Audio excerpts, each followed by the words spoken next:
أهلا وسهلا مرحبا بكم الناس الكل، إن شاء الله تكونوا في صحة وخير وعافية. اللهم صل وسلم وبارك على سيدنا محمد. اليوم باش نعمل مع بعضنا خبيزات في الفطاير على الغناء. هذيك الريزولتا بتاعهم. ما شاء الله طلعوا ياسر بنين وخفاف. باش ناخذوا كيلتين سميد جويد كيما نشوفوا، هذاك سميد متاع الخبز أجود نوع. وكيلة فرينة، شوية زيت زيتونة باش نبثوا بها الفرينة والسميد جويد. ناخذوا شوية كركم وشوية بسباس، هذوك مكعب باش نزينوا باش نفوحوا بيهم الخبز نتاعنا. هذا خديت خميرة نتاع خبز، حطيت معاهم شوية سكر وشوية مي دافي. دافي وبرا مش مي سخون، راهو المي سخون يقتل الخميرة، معناها ما يخليهاش تتخمر. باهي ناخذوا الكيلتين هذوكم سميد جويد كيما قلت لكم تاع الخبز، وناخذوا كيلة فرينة هذاك هكا. نحطوا معاهم الكركم راهو اختياري، فما شكون ما يحبش يحط ما يحطش. جوست اني نحب الكولور نتاعو يطلع لي اصفر شويه، معناها تنجم ما تحطش، راهو هذيك حاجه مش ضروريه. نحطوا فيه شويه زيت زيتونه ولا حتى زيت نباتي مش مشكل.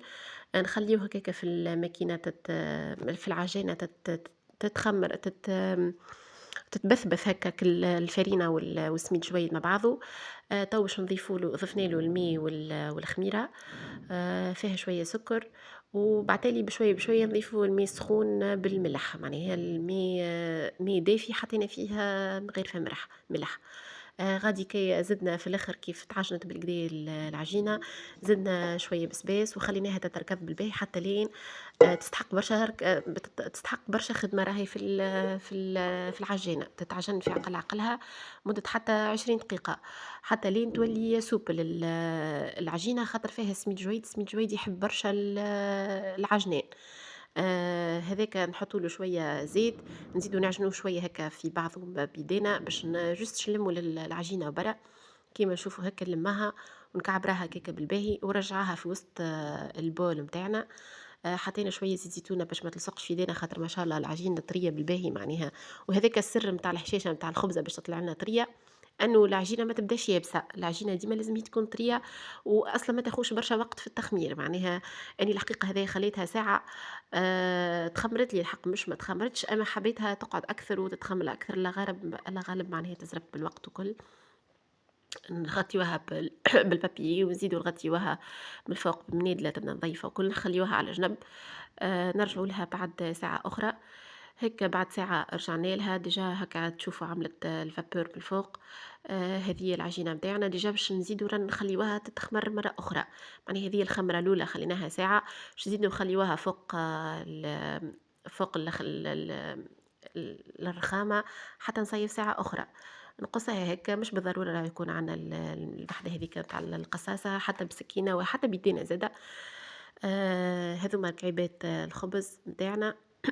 نفطروهم كيما هكاكا، نسكروهم من التالي باش ما تبداش كيما نوري فيكم هكاكا، باش ما تبداش بعتالي كي نقلبها الخبزة في الغناي ما تبداش عاملة الفورمة معناها مش مسكرة بالملوطة، نسكرها كيما بالطريقة هيكي، نكعبرها بالباهي ونحطها على الرخامة ونفطرها كيما كيك.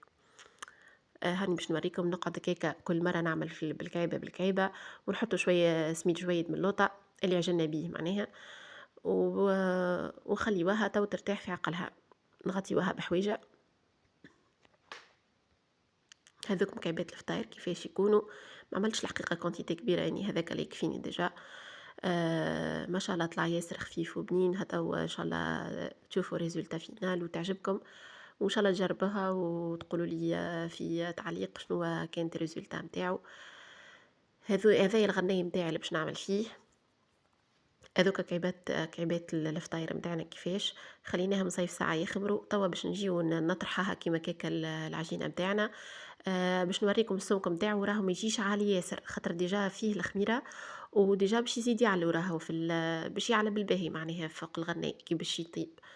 ناخذوا فرشيطه ونقبوا كيما هكا، نقبوا العجينه نتاعنا بالفرشيطه باش يدخل فيها السخانه بالباهي من الداخل، وتطيب ما تبداش معجنه من الداخل.